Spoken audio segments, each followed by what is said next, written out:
हाँ, सामने ध्यान दो। क्या चल रहा था अपने भारत के जलवायु में? शायद अपन ने शीत ऋतु को कल कंप्लीट किया था और शीत ऋतु में शायद अपन ने दोनों प्रकार के जो पश्चिमी विक्षोभ थे, शीतोष्ण कटिबंधीय चक्रवात थे, भूमध्य सागरीय चक्रवात कह रहे थे उसको, जिसको आप वेस्टर्ली डिस्टर्बेंस कह रहे थे, उस टॉपिक को कंप्लीट किया था। और उसमें आपने ये कह दिया था कि जो पश्चिमी उपोष्ण कटिबंधीय जो जेट स्ट्रीम धारा है, वो जेट स्ट्रीम धारा पश्चिमी विक्षोभों को जो भूमध्य सागर से उत्पन्न हो रहे हैं, उनको उन चक्रवातों को भारत में लाने का कार्य कर रही थी। और फिर उसमें आपने ये कहा था कि जो पश्चिमी उष्ण जेट स्ट्रीम है, वह जेट स्ट्रीम तिब्बत के पठार का सामना करती है और तिब्बत के पठार के सामना करते हुए दो भागों में विभक्त हो जाती है, जिसकी एक शाखा उत्तर में चली जाती है और दूसरी शाखा दक्षिण में गंगा का मैदान का अनुसरण करती है। ठीक है। और गंगा के मैदान का जो अनुसरण करती है वो दक्षिणी शाखा है और वही शाखा भारत में पश्चिमी विक्षोभों को लाने का कार्य करती है। जो पूरे संपूर्ण भारत की बात करें तो संपूर्ण भारत में मात्र उत्तर पश्चिम का जो भारत का इलाका है, उत्तरी इलाका और पश्चिमी इलाका जो भारत का है, उसी इलाके को वो क्या करती है, प्रभावित करती है। और जैसे ही वो पश्चिम में प्रवेश करती है तो वर्षा की मात्रा थोड़ी ज्यादा प्राप्त होती है और जैसे जैसे वो पूर्व की ओर जाती है तो वर्षा कम हो जाती है।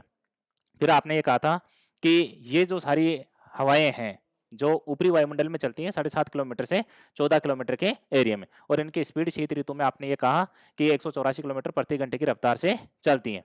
फिर उसके बाद में जो नीचे धरातल पर जो पश्चिमी विक्षोभ चल रहे थे, उनकी स्पीड को आपने शीतोष्ण कटिबंधीय चक्रवातों के आधार पर यह कहा था कि 32 से लेकर 48 किलोमीटर प्रति घंटे की रफ्तार से चलते हैं और उनको ऊपर से जो ताकत मिल रही है जेट स्ट्रीम धारा की, उसी ताकत से वो क्या कर रहे हैं, अपनी गति को बढ़ाते हैं और सबसे पहले तुर्की में पहुंचते हैं और तुर्की में क्या करते हैं, वर्षा। तुर्की में जो वर्षा करते हैं उसकी आर्द्रता आई है कहां से, भूमध्य सागर से। और तुर्की में वर्षा करने के बाद आर्द्रता खत्म हो जाती है और आर्द्रता खत्म होने के बाद में कैस्पियन सागर और फारस की खाड़ी से वापस से आर्द्रता ग्रहण कर ली जाती है। और आर्द्रता ग्रहण करके फिर उसके बाद में इराक वाला जो इलाका है, उस इलाके में, फिर अफगानिस्तान में, फिर पाकिस्तान में, और वर्षा करती हुई, हल्के वर्षा करती हुई भारत में प्रवेश करती है और 18 सेंटीमीटर से 18 एमएम से 25 एमएम मिलीमीटर तक की वर्षा करती है। ठीक है। फिर उसके बारे में कहा था कि ये पश्चिमी विक्षोभ सक्रिय होते हैं तो इनका पता कैसे चलता है, तो कहा था कि जब बादल बनते हैं तो जम्मू कश्मीर के अंतर्गत रात्रि का तापमान बढ़ जाता है और बर्फ पिघलने लगती है, जिससे मानसून की भविष्यवाणी हो जाती है कि पश्चिमी विक्षोभ सक्रिय होने वाले हैं। और अब वर्तमान में आज ही के दिन, ठीक है ना, ये भी संभावना बन रही है कि अब ही राजस्थान में माउंट होने वाली है।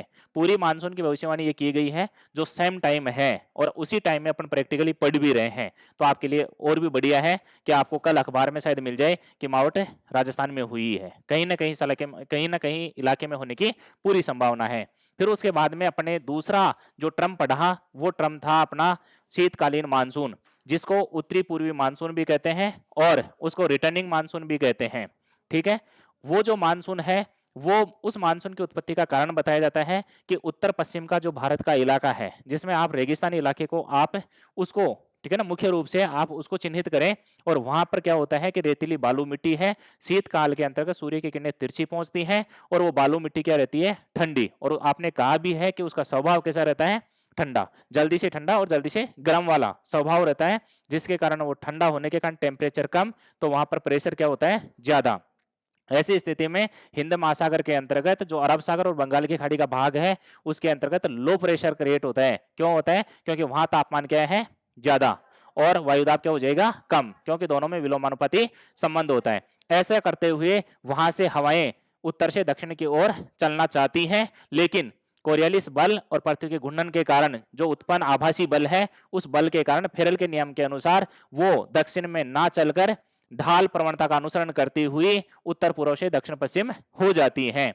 और ऐसे करते हुए वो कहां पर पहुंचती हैं, दक्षिण भारत को पार करके हिंद महासागर में पहुंचती हैं और स्थल खंड से आने के कारण उनमें आर्द्रता होती नहीं है, इसलिए भारत में वर्षा उनसे होती नहीं है। लेकिन उसके एक कुछ अंश मात्र शाखा है जो बंगाल की खाड़ी से कुछ आर्द्रता ग्रहण करके कोरोमंडल तट पर, कोरोमंडल तट का मतलब है कर्नाटक और तमिलनाडु, सॉरी आंध्र प्रदेश और तमिलनाडु, जो कोरोमंडल तट का भाग है उसमें दक्षिणी आंध्र प्रदेश है और तमिलनाडु का भाग है, उसके अंतर्गत वो वर्षा करती है।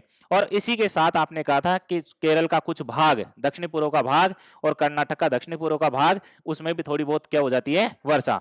और आपने कहा था कि इसी समय यदि बाढ़ की स्थिति कहीं बनती है तो वो दक्षिण भारत में बनती है, और यदि कोई मुख्य शहर कोई सबसे ज्यादा यदि प्रभावित होता है बाढ़ से तो वो कौन सा होता है, चेन्नई वाला प्रभावित होता है। यहां तक की बातें समझ में आ गई थी। आज अपन तीसरी ऋतु पढ़ने जा रहे हैं और ऋतु का नाम है ग्रीष्म ऋतु। दूसरी है, ठीक है।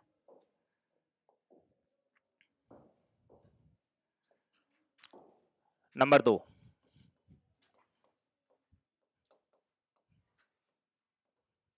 हेडिंग डाल ले ग्रीष्म ऋतु। ग्रीष्म ऋतु, ग्रीष्म ऋतु का मतलब यह है कि अब धूप शुरू हो गई है। अभी शीतकाल से निकले है ना, अब धूप शुरू हो गई है। इसका मतलब यह नहीं है कि वर्षा शुरू हो गई है, ठीक है ना। वो वर्षा वाला मानसून नहीं है, ठीक है ना। हालांकि इसमें वर्षा होगी लेकिन वर्षा वाला मानसून नहीं है, ये मानसून नहीं आ रहा, मानसून से पहले की स्थिति है। जो अल्पकालीन के समय के लिए कुछ छुटमुट बारिश होती है, वो वाली बातें इसमें जरूर आएगी। लेकिन ऐसे जो ये ऋतु है, ये ऋतु शीतकाल के बाद में शुरू हो जाती है। वैसे पिछली ऋतु के अंतर्गत आपने ये पढ़ा है कि वो फरवरी एंड तक क्या हो जाती है, समाप्त हो जाती है। कौन सी ऋतु, शीत ऋतु। तो ये मार्च से शुरू हो जाती है। कहां से शुरू हो जाती है, मार्च से। ग्रीष्म ऋतु शुरू होती है मार्च से और ये मार्च से चलती है मध्य जून तक। मध्य जून, मध्य जून का मतलब 15 जून, मध्य जून तक चलती है। और एनसीईआरटी ने इसको लिखा है 15 मार्च, 15 मार्च से 15 जून, ये लिखा है एनसीईआरटी ने। एक सी बात है, ज्यादा अंतर नहीं है। और देखो समझने की बात मैं आपको बता दूं, रटने वाली बातें नहीं है। ऐसा नहीं है कि शीतकाल में आपने पढ़ा कि 28 फरवरी तक का जो समय था उसमें आपने शीतकाल को दर्शाया है, लेकिन ऐसा नहीं है कि 28 फरवरी की रात खत्म होते ही जैसे ही 1 मार्च होगा तो फिर धूप हो जाएगी अचानक से। ऐसा तो नहीं होता। मौसम धीरे धीरे बदलता है, धीरे धीरे चेंज होता है। तो उसमें 15-20 दिन का जो समय होता है ना, वो एक संक्रमण जोन होता है। संक्रमण जोन का मतलब होता है उसमें कुछ मौसम शीतकाल का भी महसूस होता है और कुछ जो समय है, ठीक है ना, कुछ मौसम है ऐसा आएगा जिसमें आपको ग्रीष्म ऋतु वाला भी मौसम आपको महसूस होगा। कभी धूप कभी सर्दी। और आज की स्थिति भी आप देखोगे तो कुछ ऐसी है, ठीक है ना। तो ये वाली बात है, इसके ऊपर कभी इस बात को पकड़कर कभी जिद बहस नहीं करनी है कि नहीं 14 तारीख ही है, नहीं 1 मार्च ही है। 1 मार्च की जगह 15 मार्च भी हो सकता है, 10 मार्च भी हो सकता है, 5 मार्च भी हो सकता है, ठीक है ना। लेकिन ये औसत दशाएं लिखी है मैंने कि आप ये मान के चलो कि मार्च से मध्य जून या फिर 15 मार्च से लेकर 15 जून तक का जो समय है वो समय कौन सा है, ग्रीष्म काल का समय है। अब इस ग्रीष्म ऋतु के अंतर्गत अपन कुछ टॉपिक्स पढ़ते हैं, ठीक है, जिनमें सबसे पहले मुख्य रूप से लू। बहुत नाम सुना होगा आपने लू का। ग्रीष्म ऋतु के अंतर्गत धूल भरी हवाएं जो शुष्क होती हैं और गर्म होती हैं, और ये धूल भरी हवाएं सिर्फ उत्तर भारत में चलती हैं, दक्षिण भारत में नहीं चलती, उत्तर भारत में चलती हैं। और उत्तर भारत में ही इस प्रकार की हवाओं को लू कहा गया है। यदि आप भारत के मानचित्र को देखेंगे, ये वाली स्थिति है, ये भारत का मानचित्र है, और ये वाली जो स्थिति है वो 23.5 डिग्री अक्षांश रेखा, ठीक है, जिसको आप करक रेखा कह रहे हैं। क्या कह रहे हैं, करक रेखा। और इस करक रेखा का जो भाग है ये पूरा का पूरा भाग है उत्तरी भारत का, ये उत्तरी भारत है। और इस उत्तरी भारत के अंतर्गत ये हवाएं चलती हैं इस प्रकार से, इस प्रकार से ये हवाएं चलती हैं, ठीक है। और ये हवाएं कहां से कहां तक चलती हैं, एक बार मैं दूसरा डायग्राम बना लेता हूं पूरा सेपरेट ही।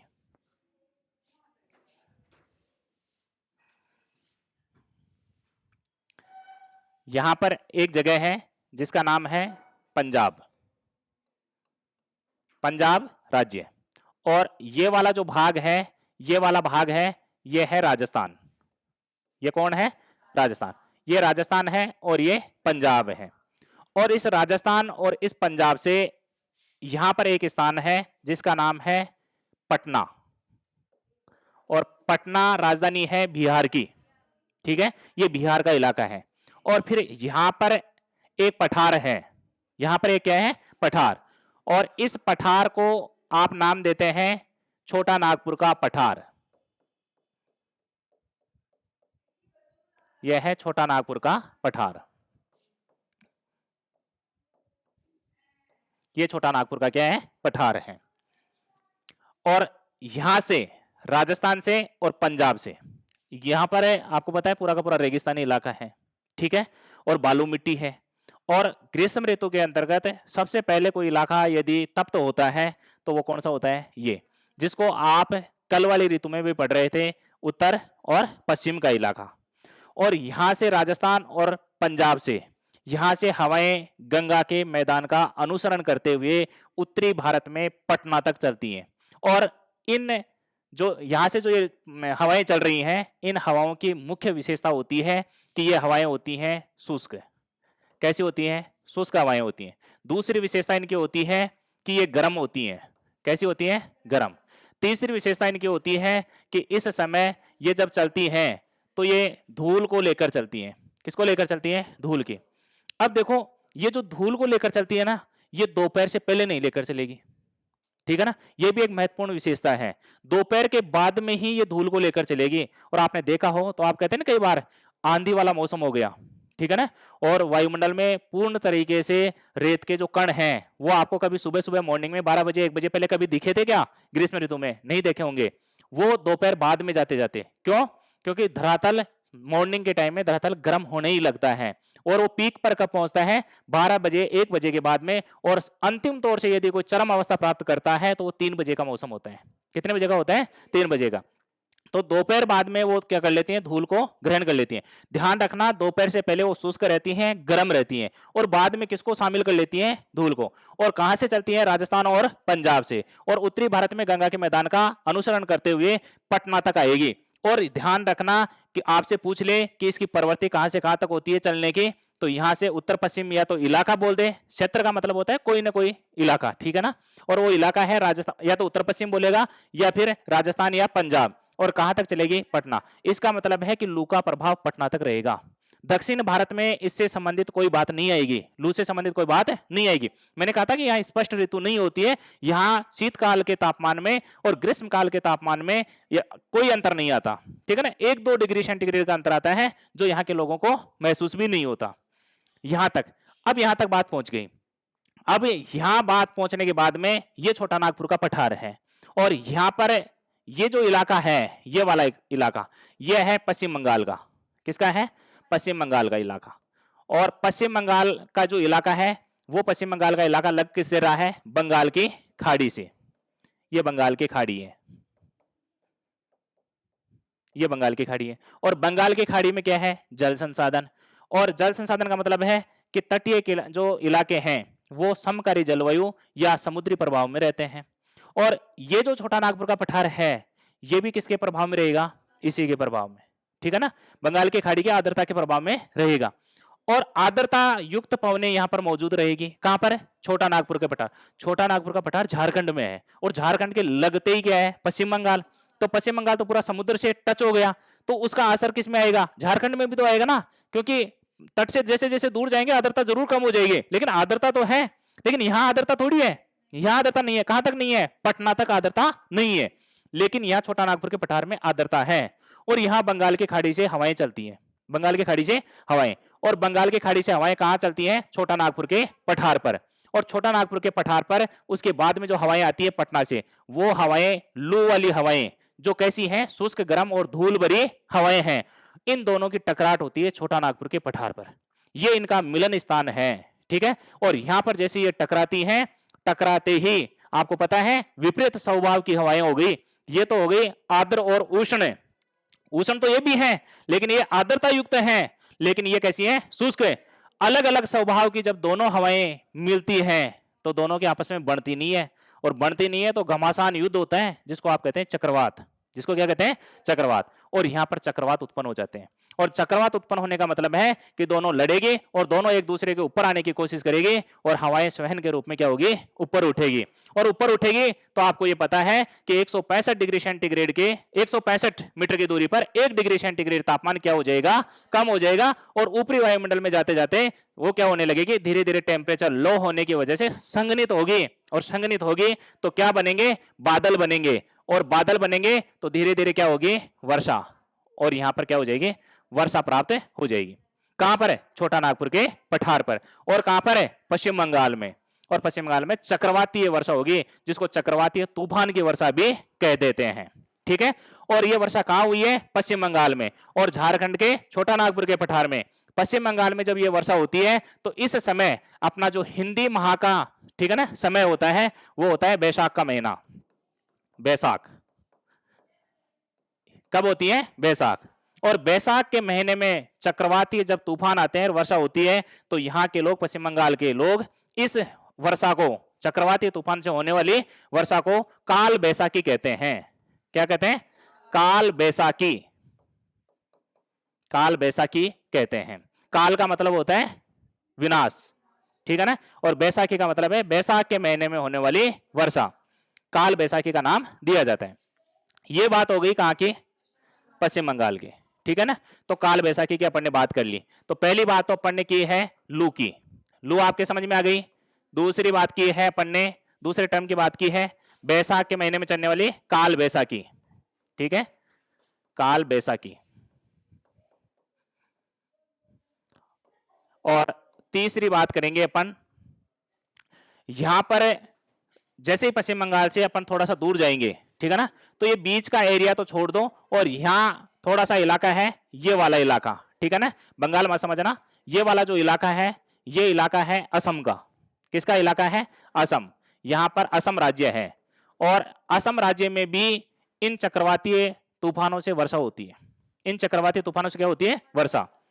पश्चिम बंगाल में हो गई, छोटा नागपुर के पठार में हो गई, छोटा नागपुर के पठार में हुई है, तो उसका क्या है कि जो पश्चिम का इलाका है ना छोटा नागपुर का, दक्षिण और पूर्व का जो इलाका है वो पश्चिम बंगाल के साथ लगता है, तो उसके संयुक्त पूरे पश्चिम बंगाल को, और उसका कुछ भाग उसका है, उस पूरे भाग में क्या बोला जा रहा है, काल बैसाखी। ऐसी वर्षा को क्या नाम दिया गया है, काल बैसाखी। अब थोड़ा सा गैप बीच का, ठीक है ना, और उसके बाद में शुरू हो जाता है कौन सा राज्य, असम। और असम में यही चक्रवाती वर्षा जब असम में होती है तो यहां पर नाम दिया जाता है बारदोली छीड़ा, बारदोली छीड़ा, या बारडोली चिल्ला भी कहते हैं इसको, ठीक है ना, दोनों ही नाम हैं, या तो बारडोली चिल्ला या ओब्लिक चिन्ह बारदोली छीड़ा, ठीक है, शुद्ध देख लेना आप, बारदोली छीड़ा कहते हैं, याद रह जाएगा।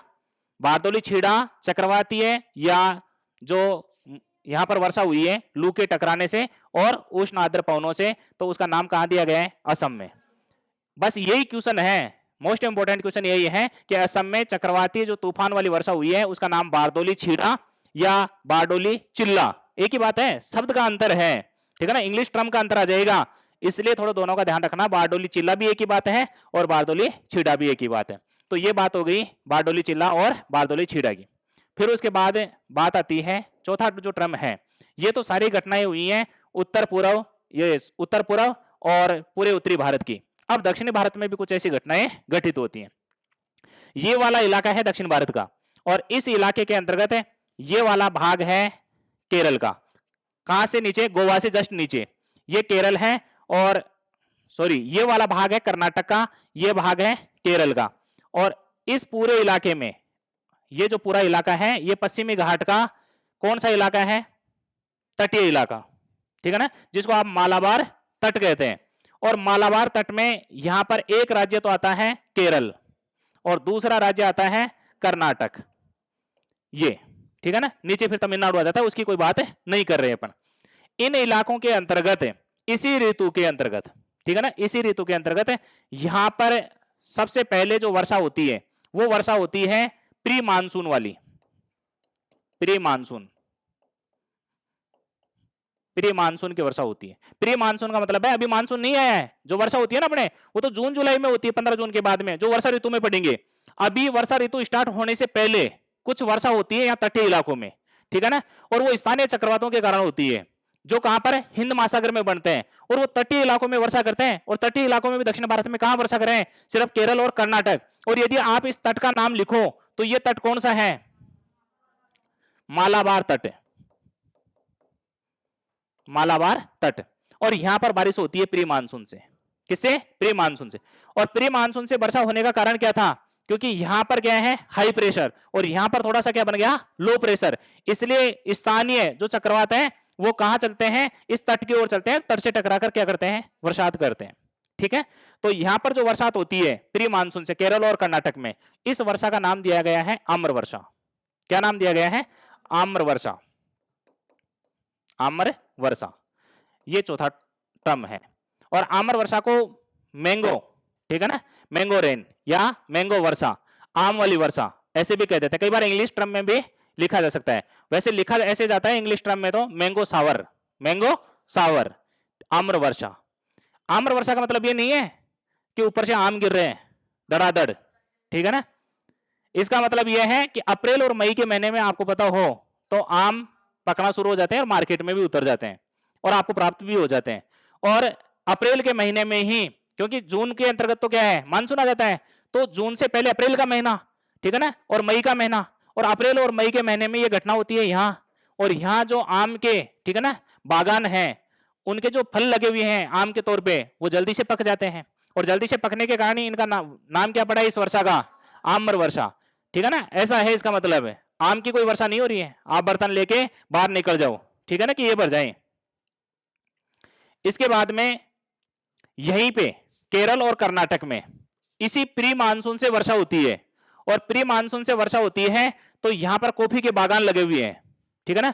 और इन कॉफी के बागानों में, इन कॉफी के बागानों के जो फूल हैं, ठीक है ना, जिनको आप कहवा के वृक्ष बोलते हैं, कहवा के वृक्षों के जो फूल हैं वो जल्दी से खिल उठते हैं या जल्दी से आ जाते हैं, ठीक है ना, जल्दी से खिल उठते हैं या जल्दी से आ जाते हैं।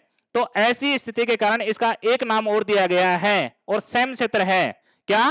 फूलों वाली वर्षा या फूलों वाली बौछार। और इसी का एक नाम दिया गया है चेरी ब्लास्म, चेरी ब्लास्म, चेरी ब्लास्म भी कहा गया है, ठीक है। तो ये चेरी ब्लास्म की बात है। और ये जो काल बैसाखी है ना, ये नार्वेस्टर का क्या है? रूप है। नार्वेस्टर नाम सुना है ना आपने, तो ये नार्वेस्टर का रूप है। नार्वेस्टर भी आ सकता है, थोड़ा ध्यान रखना। एक इलाके की बात है, यहां पर है महाराष्ट्र, ये वाला इलाका है महाराष्ट्र का। और महाराष्ट्र में जब प्री मानसून पहुंचता है, इसके बाद पहुंचेगा मई के आसपास, ठीक है ना। यहां पर महाराष्ट्र में कई बार प्री मानसून से क्या होती है? वर्षा। और जब महाराष्ट्र में प्री मानसून से वर्षा होती है यहां पर, तो यहां पर कपास की बुआई शुरू हो जाती है, कपास की बुआई शुरू हो जाती है। इसलिए यहां होने वाली वर्षा को कहते हैं कपास की वर्षा या कपासी वर्षा। कपासी तो नहीं बोल सकते क्योंकि कपासी फिर बादल में आ जाता है। कपास की वर्षा, कपास की वर्षा। बताओ कोई दिक्कत है? ये आपकी ग्रीष्म ऋतु पूरी हो गई। एक बार से मैं दोबारा से आपको समझा रहा हूं। सबसे पहले अपन उत्तर भारत में बात करते हैं लू की। लू चलती है पंजाब और राजस्थान से, और ये पश्चिम का बेल्ट है, उत्तर पश्चिम का बेल्ट है। और यहां से गंगा के मैदान का अनुसरण करते हुए उत्तरी भारत में पटना तक लू चलती है। और लू की स्थिति ऐसी है कि इसकी प्रमुख विशेषता है कि ये गर्म है, शुष्क है, और दोपहर बाद में धूल को भी साथ कर लेती है। पटना तक पहुंचती है। इधर से बंगाल की खाड़ी है, यहां पर पश्चिम बंगाल है। पश्चिम बंगाल आर्द्रता से क्या है? आच्छादित है। क्यों? समुद्र के पास में है। और इसके पास में छोटा नागपुर का पठार है, तो यहां से हवाएं चलती हैं आर्द्रता युक्त, लेकिन उष्ण हवाएं हैं। क्यों है? क्योंकि ग्रीष्म ऋतु है, तो हवाएं उष्ण है, गर्म है। और जब दो विपरीत स्वभाव की हवाएं छोटा नागपुर के पठार पर टकराती हैं, तो दोनों में आपस में क्या होता है? विपरीत स्वभाव के कारण चक्रवात उत्पन्न होते हैं। और ऐसे चक्रवातों से जो वर्षा होती है यहां पर, वो पश्चिम बंगाल में काल बैसाखी, क्यों? बैसाख के महीने में आने वाला अकाल, ठीक है ना, या नुकसान होने वाला नुकसान, इसलिए काल बैसाखी जो नार्वेस्टर का एक क्या है? रूप है। फिर उसके बाद में यही चक्रवाती वर्षा यदि कहां पर हो जाए? असम में, तो यहां पर इस वर्षा को नाम दिया गया है बारडोली चिल्ला या बारडोली छीड़ा नाम दिया गया है। फिर उसके बाद में इसी ऋतु को अपन दक्षिण भारत के संदर्भ में देखें तो दक्षिण भारत के अंतर्गत सबसे पहले ये जो केरल और जो कर्नाटक का भाग है, इस केरल और कर्नाटक के तटीय इलाका है, ये ध्यान रखना, स्पेशली ध्यान रखना। केरल और कर्नाटक संपूर्ण भाग नहीं है, केवल तटीय इलाका है। और एग्जाम में पूछा भी है, दिया भी है, केवल कर्नाटक और केरल दिया था और एक में दिया था केरल और कर्नाटक का तटीय भाग है। तो सिर्फ ये तटीय भाग को प्रभावित करती है, अंदर प्रवेश नहीं करेगी। क्यों? अंदर तो अभी क्या है, महाद्वीपीय प्रकार की जलवायु विकसित हो जाएगी जैसे जैसे आगे जाएगी। तो शुष्क पवने हैं, अभी प्री मानसून है, इतना जबरदस्त पावरफुल है भी नहीं कि उसको आगे वाला के मानसून क्या कर ले जाए, खींच ले जाए। इसलिए केवल तटीय क्षेत्र में ही प्री मानसून वाली वर्षा होती है। और प्री मानसून की जब यहाँ वर्षा होती है तो यहाँ पर केरल और कर्नाटक में यहाँ के जो आम के बागान हैं, उनके जो आम हैं वो जल्दी से क्या है, पक जाते हैं। इसलिए इसको मैंगो सावर या आम्र वर्षा कहा जाता है। इसी इलाके के अंतर्गत कॉफी के बागान हैं। और आपको ये पता है कि पूरे भारत में सबसे ज्यादा कॉफी का उत्पादन करने वाला कोई राज्य है तो वह है कर्नाटक। कौन है? कर्नाटक। और कर्नाटक के पास में केरल भी है। इसका मतलब केरल में भी कुछ मात्रा में या कुछ अपन महत्वपूर्ण दृष्टि से देखें तो उत्पादन वहां भी होता है। वो भी कॉफी का उत्पादित राज्य है। और यहाँ कॉफी के या कवा के क्या है, बागान है, जिनके फूल जल्दी से आ जाते हैं। इसलिए इसको कहते हैं या तो कॉफी वर्षा कह दो या फिर आप कह दो फूलों वाली बौछार। भाई फूल आ रहे हैं, फूलों वाली बौछार। या फिर आप इसको चेरी ब्लास्म कहते हैं। क्या कहते हैं? चेरी ब्लास्म। और यहां दक्षिण भारत में एक राज्य है महाराष्ट्र। और महाराष्ट्र के तटीय इलाके में प्री मानसून से जो वर्षा होती है तो यहाँ के लोग कपास की बुआई शुरू कर देते हैं। और शुरू करते ही इस वर्षा को नाम दिया जाता है कपास की वर्षा। ठीक है? और ये ग्रीष्म ऋतु कंप्लीट हो गई। आप इसका डायग्राम बना ले। ठीक है ना? ये सारी चीजें लिखना। काल बैसाखी को पश्चिम बंगाल में लिखना, असम में आप बारडोली छीड़ा या बारडोली चिल्ला लिखना। ये सारी चीजें वहां पे लिखना, अच्छे से बनाना डायग्राम को। ठीक है? मैं चाय पी लेता हूं इतनी देर।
उतार लिया? उतार लो आराम से उतार लो। सारी बातें समझ में तो आई है ना? बस बातें समझ में आ जानी चाहिए।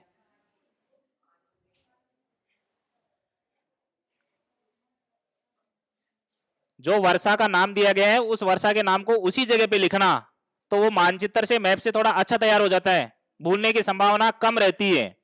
ठीक है? ये थोड़ा ध्यान रखना। यहां पर केरल और कर्नाटक दोनों राज्यों के अंतर्गत दो प्रकार की वर्षा आपने लिखी है, चेरी ब्लासम फूलों वाली वर्षा, ठीक है, कॉफी वर्षा, ये तो एक नाम है। और एक है मैंगो सावर आम्र वर्षा।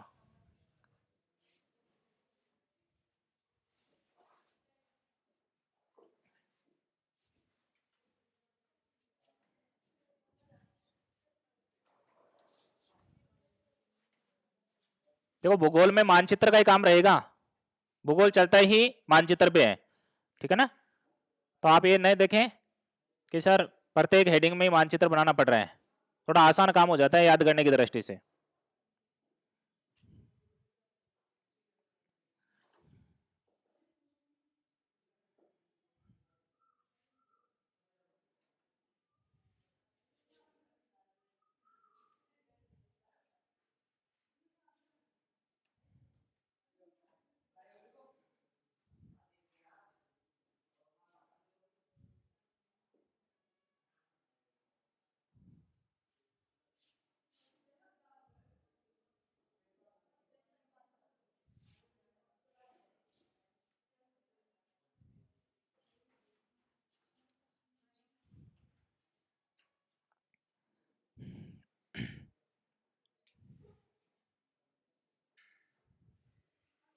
यहां पे लिख लेना लू, ठीक है ना, लू।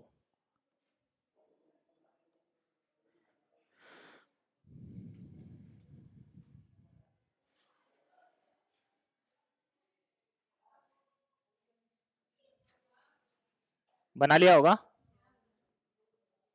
लो भाई।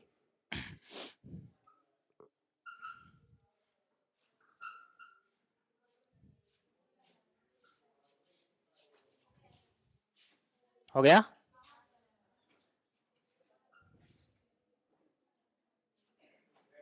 हाँ, सबसे पहले हेडिंग डाल लो।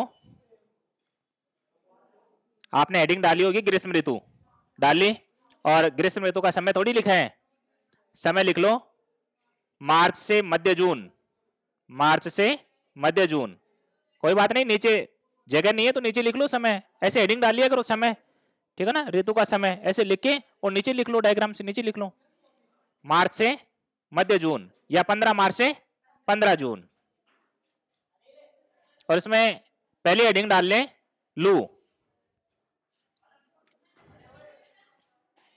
डाल लिया, लिखा है इसमें, लिखो ग्रीष्म ऋतु में,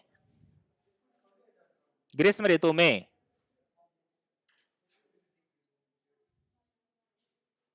ग्रीष्म ऋतु में पश्चिमी राजस्थान, ग्रीष्म ऋतु में पश्चिमी राजस्थान व पंजाब से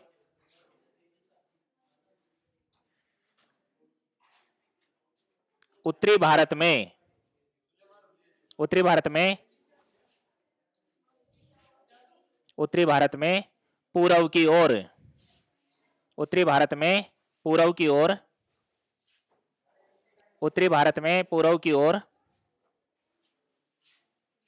उत्तरी भारत में पूर्व की ओर गरम, गरम कौमा लगाते रहना, गरम शुष्क, गरम शुष्क व धूल भरी हवाएं चलती हैं,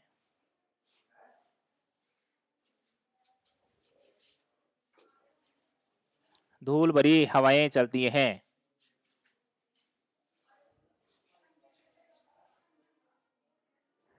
जो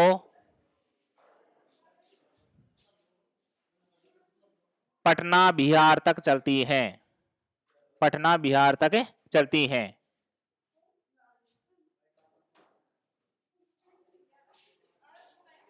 इन्हीं गर्म शुष्क पवनों को लू कहा जाता है, इन्हीं गर्म शुष्क पवनों को लू कहा जाता है, लू कहा जाता है।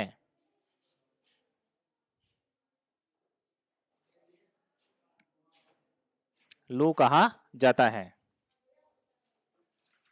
लिख लिया। ये ध्यान रखना लू के नुकसान क्या है, ये सब आप भोगे हुए हैं और आप राजस्थान के निवासी हैं तो सबको पता है, ठीक है ना। लू का नुकसान क्या है कि जब लू चलती है, ठीक है ना, तो अपने को प्रतिकूल जलवायु की जैसी दशाएं क्या होती हैं, प्रतीत होती हैं, और उससे उसी समय, ठीक है ना, थोड़ा जीवन कैसा हो जाता है, दुखदायी हो जाता है। वो नुकसान है, एग्जाम के दृष्टि से कोई इंपॉर्टेंट नहीं है और आप जानते हैं, ठीक है। दूसरी हेडिंग डाल लें,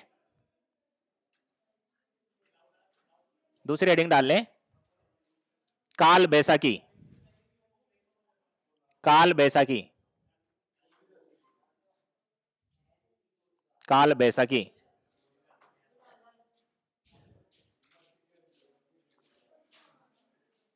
काल बैसाखी। इसमें लिखें छोटा नागपुर के पठार, छोटा नागपुर के पठार पर, छोटा नागपुर के पठार पर बंगाल की खाड़ी से चलने वाली, छोटा नागपुर के पठार पर बंगाल की खाड़ी से चलने वाली, चलने वाली उष्ण आर्द्र पवने, उष्ण आर्द्र पवने व पश्चिम से आने वाली, पश्चिम से आने वाली, पश्चिम से आने वाली गरम शुष्क, गरम शुष्क, ब्रैकेट में लिख लेना लू,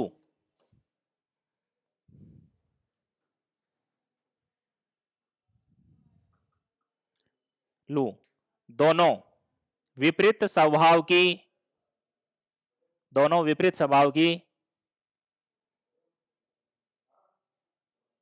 पवनों का अभिसरण होता है,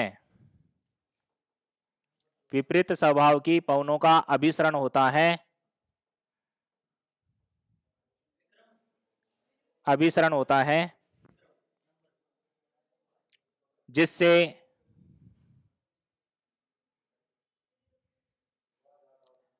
चक्रवातीय तूफानों का, चक्रवातीय तूफानों का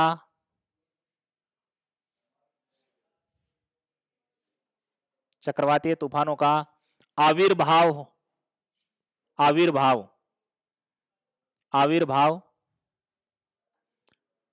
हो जाता है, चक्रवातीय तूफानों का आविर्भाव हो जाता है। आविर्भाव का मतलब होता है चक्रवातीय तूफान बन जाते हैं या जन्म ले लेते हैं, आविर्भाव का मतलब ये है, आविर्भाव हो जाता है, जिससे, जिससे पश्चिम बंगाल के, पश्चिम बंगाल के अंतर्गत, पश्चिम बंगाल के अंतर्गत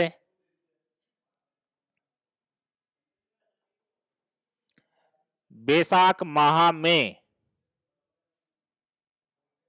बैसाख माह में इन चक्रवातों से, इन चक्रवातों से वर्षा की प्राप्ति होती है, वर्षा की प्राप्ति होती है, वर्षा की प्राप्ति होती है, जिसे, जिसे काल बैसाखी, काल बैसाखी, ब्रैकेट में लिख लेना नार्वेस्टर, काल बैसाखी, काल बैसाखी, ब्रैकेट में नार्वेस्टर कहते हैं, नार्वेस्टर कहते हैं। ठीक है, नेक्स्ट हेडिंग लिखें, नेक्स्ट हेडिंग लिखें, दो हो गई ना, तीसरी हेडिंग बारडोली,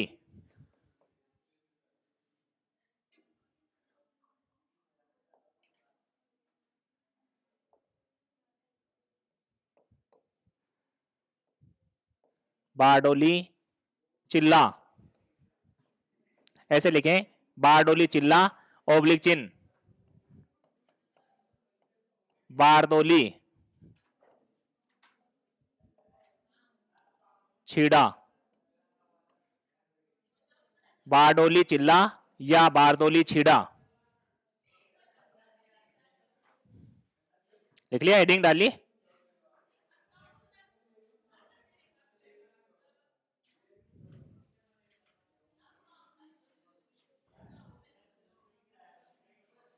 प्रत्येक हेडिंग के बाद में 2 लाइन खाली छोड़ा करो, कोई नई चीज ऐड हो जाए भविष्य में, ठीक है ना, 2 लाइन खाली छोड़ दिया करो, कंजूसाई नहीं करनी है। शिक्षा में जितना पैसा इन्वेस्ट हो और जितना समय इन्वेस्ट हो उतना ही अपना नया वर्जन सामने आएगा, ठीक है ना, कुछ सीखने को मिलेगा, वो कभी व्यर्थ में नहीं जाएगा। कहीं भी मेडिकल पे जाओ ना तो वहां इस प्रकार की कंजूसाई वहां करनी है, ठीक है ना, और वहां 2 रुपए चाहे बचा लेना, लेकिन शिक्षा व्यवस्था के अंतर्गत जितना पैसा इन्वेस्ट हो जाए आपसे और जितना समय खर्च हो जाए तो वो आपको कभी नुकसान देके नहीं जाएगा, ये कन्फर्म है, तय मान के चलना, और पूरे भविष्य में इसका एनालिसिस करके देख लेना, कभी नुकसान नहीं होगा, ठीक है ना। तो किसी प्रकार की कोई कंजूसाई नहीं करें, 2 लाइन 3 लाइन आराम से खाली छोड़ें, भविष्य में कहीं दूसरी जगह से कोई क्वेश्चन से, कोई व्याख्या से कोई नई चीज आती है, ठीक है, जैसे लू में ही कोई नई चीज आई तो आपको ऐड करना हो, कहाँ ऐड करोगे, तो उसके नीचे आप आराम से ऐड कर सको, ताकि अपने जो नोट्स हैं वो रिच नोट्स बने, ठीक है ना, और मजबूत बने और बेहतरीन बने। ताकि भविष्य में वो आगे आप जब आप यहाँ आओगे, ठीक है ना, ज्यादा अंतर नहीं है यहाँ में, यहाँ में कितना का अंतर है, आप यहाँ आओगे तो आपके ये काम में आ जाए और हमारे से बेहतर करो। हम यही उम्मीद करते हैं आपसे कि आप हमारे से क्या करो, बेहतर करो। और एक शिक्षक वर्ग ये सोचता है कि मेरे स्टूडेंट मेरे से कुछ बेहतर करें, ठीक है। बाकी डॉक्टर वगैरह आप ये देखते हैं ना, ये तो सब लोग सुबह उठते मॉर्निंग में अगरबत्ती इसी चीज की लगाते हैं कि कोई पेशेंट मेरे पास आए, ठीक है ना, कोई बीमार हो। लेकिन एक शिक्षक वर्ग ऐसा है कि वो हमेशा इसी चीज के लिए प्रयासरत होता है कि मेरे विद्यार्थी या मेरे पास पढ़ने वाला हर इंसान मेरे से ज्यादा क्या हो, सफल हो, ठीक है ना। लिख लिया, बारडोली छीला या बारदोली छीड़ा। इसमें लिखें ग्रीष्म ऋतु के दौरान, ग्रीष्म ऋतु के दौरान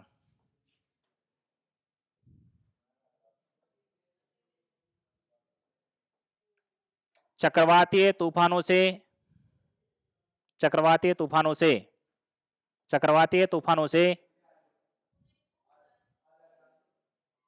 असम में, असम में वर्षा की प्राप्ति होती है। असम में वर्षा की प्राप्ति होती है। असम में वर्षा की प्राप्ति होती है। वर्षा की प्राप्ति होती है जिसे, जिसे बारडोली चिल्ला या बारदोली छीड़ा कहा जाता है।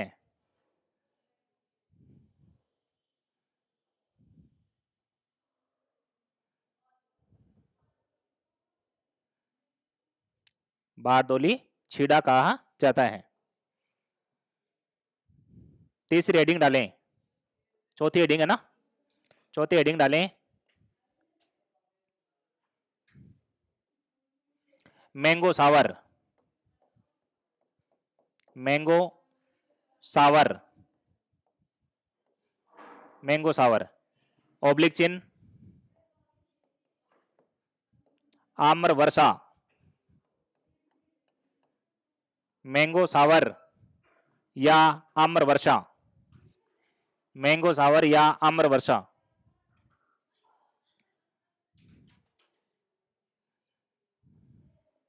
इसमें लिखें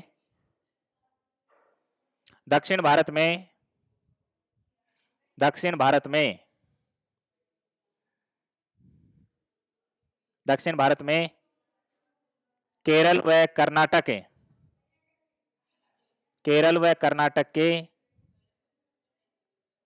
केरल व कर्नाटक के पश्चिमी तटीय भागों में,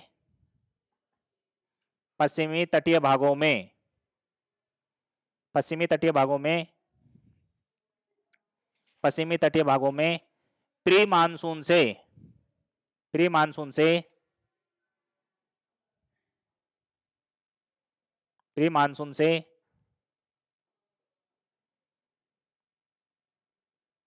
प्री मानसून से वर्षा की प्राप्ति होती है। प्री मानसून से वर्षा की प्राप्ति होती है जिससे, जिससे आम के फल शीघ्र पक जाते हैं, आम के फल शीघ्र पक जाते हैं, आम के फल शीघ्र पक जाते हैं, आम के फल शीघ्र पक जाते हैं। अतः इसे मैंगो सावर या आम्र वर्षा कहते हैं, मैंगो सावर या आम्र वर्षा कहते हैं। लिख लिया, कितने हेडिंग हो गई, नंबर 5 करके लिखें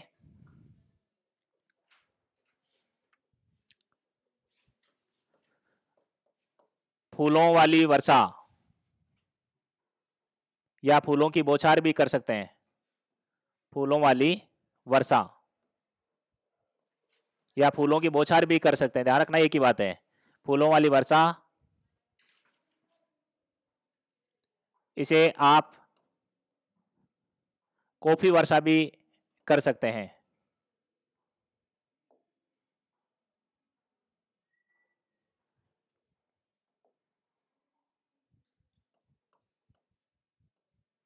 कॉफी वर्षा। इसे आप चेरी ब्लॉसम भी कर सकते हैं।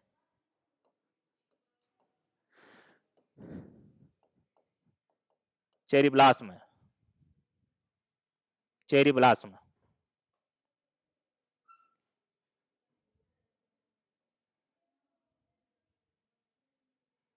लिख लिया? देखो याद करने का एक तरीका बता देता हूं, कंफ्यूज नहीं रहेंगे आप। कॉफी के अंतर्गत यदि अपन इंग्लिश टर्म लिखेंगे तो इसको आप लिखेंगे सी। कॉफी को क्या लिखेंगे? सी। क्या का सी लिखेंगे।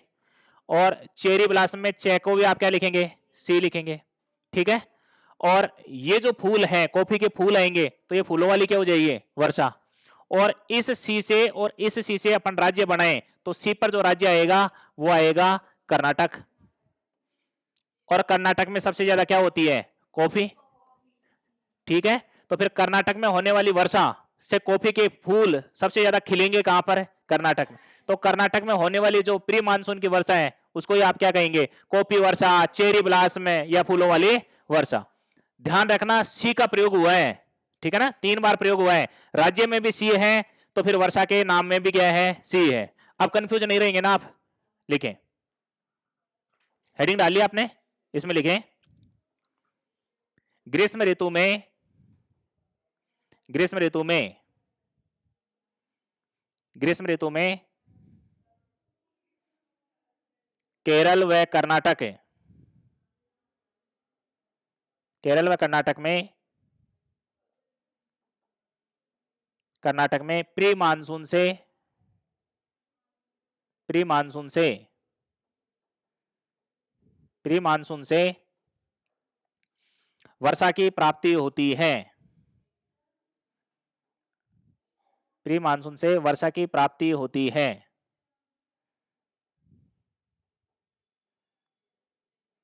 जिससे, जिससे इन क्षेत्रों में, इन क्षेत्रों में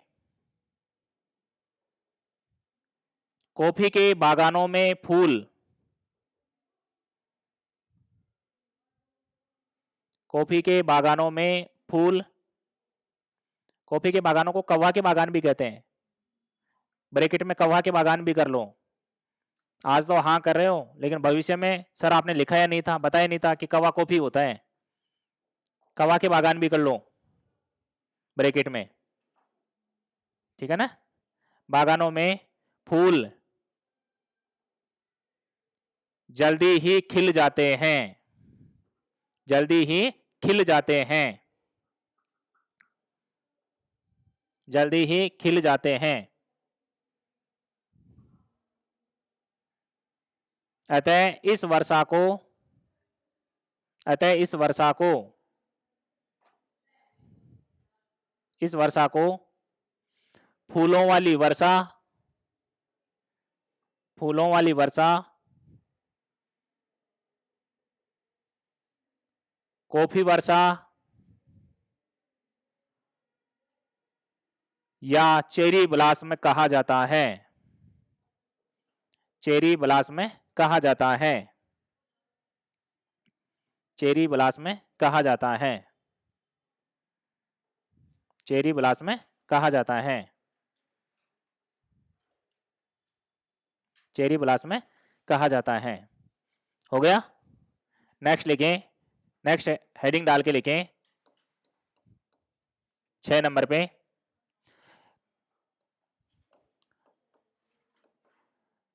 कपास की वर्षा या कपास की वर्षा। ठीक है, ऐसे ही लिख लें। ठीक है ना? बोलने में कपासी वर्षा बोल दें लेकिन बादलों का प्रकार होता है कपासी मेघ, तो फिर वहां पर अर्थ का अनर्थ हो जाएगा और कोई इसकी क्लिप को काट कर, ठीक है ना, गलत तरीके से इसका दुरुपयोग करेगा तो फिर वो ऐसे ही करेगा। ठीक है ना? तो आप तो ऐसे ही समझे कपास की वर्षा। लिखे इसमें महाराष्ट्र में, महाराष्ट्र में ग्रीष्म ऋतु के दौरान, ग्रीष्म ऋतु के दौरान, ग्रीष्म ऋतु के दौरान प्री मानसून से वर्षा की प्राप्ति होने के कारण, प्री मानसून से वर्षा की प्राप्ति होने के कारण, प्री मानसून से वर्षा की प्राप्ति होने के कारण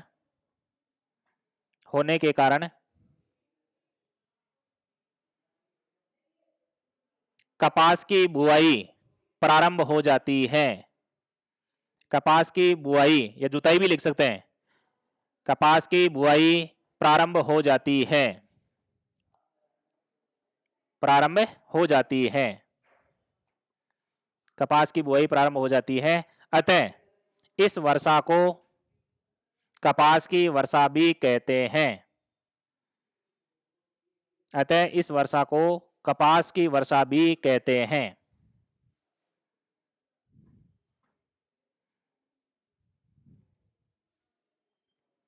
कपास की वर्षा भी कहते हैं। ठीक है, हाँ। नेक्स्ट तो छुट्टी रहेगी शायद।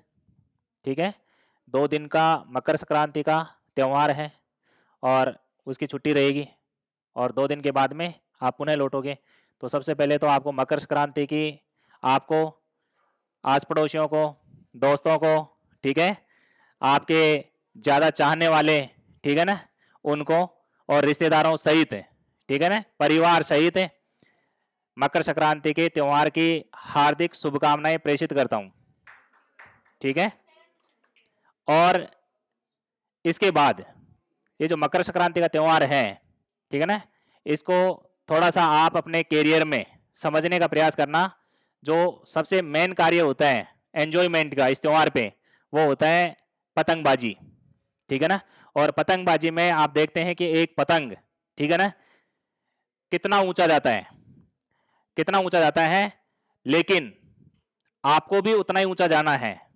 लेकिन उस पतंग से एक सीख लेनी है कि वो डोर से बंधा हुआ होता है। ठीक है, आप भी उस अनुशासन रूपी डोर से बंधे रहें। लेकिन ध्यान रखना, जब पतंग कटता है तो वो उतना ही ज्यादा ऊंचा जाकर, ठीक है ना, इतने अनजान जगह पहुंचता है कि उसका अस्तित्व संसार में, ठीक है ना, नहीं रहता। यही स्थिति एक मानवीय इंसान की होती है कि यदि वो अनुशासन रूपी डोर से बंधा हुआ नहीं है तो उसकी भी कंडीशन सेम ऐसी ही होती है। तो आपको अपने पैर जमीन पे रखने हैं और अपने जो सपने हैं वो देखने ही नहीं है, सपनों के लिए कुछ करना है। सपने देखना छोड़ दो आजकल, ठीक है ना। अभी कुछ दिनों पहले, 2-3 रोज पहले मैं मोदी जी का वीडियो सुन रहा था। मोदी जी ने यही बात बोली थी, देश का एक लीडर ये कह रहा है कि अब सपने देखना छोड़ दो, अब कुछ करने लग जाओ आप, और आप करते रहोगे तो आप अपने सपनों को पालोगे। अब देखना बंद कर दो, ठीक है। और एपीजे अब्दुल कलाम का एक बहुत महत्वपूर्ण कथन, आप जिस काम को कर रहे हैं क्लास में बैठकर, उस काम को आप कर लें, वरना कोई दूसरा कर ले जाएगा। समझे, आप जिस स्तर की तैयारी करने के लिए क्लास में बैठे हैं उसकी तैयारी आप कर लें, वरना आप जिस समय, इस समय का दुरुपयोग कर रहे हैं तो इस कार्य को कोई दूसरा कर रहा होगा। और आपको पता है कि इतनी सीटें होती हैं कि आप नहीं कर रहे तो जो कर रहा है वो उसी को प्राप्त होगी।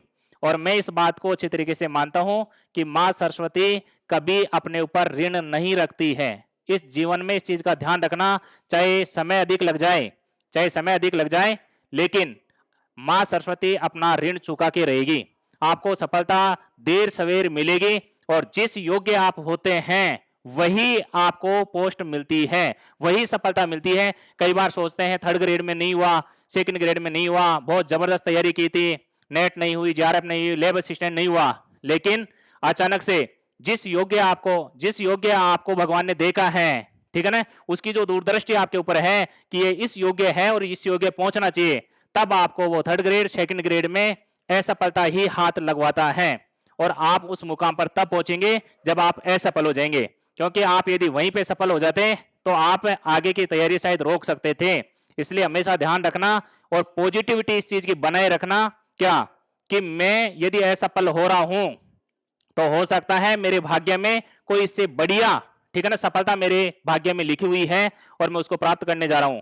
यही सबसे बड़ा मोटिवेशन है और आंतरिक मोटिवेशन सबसे बेस्ट मोटिवेशन होता है।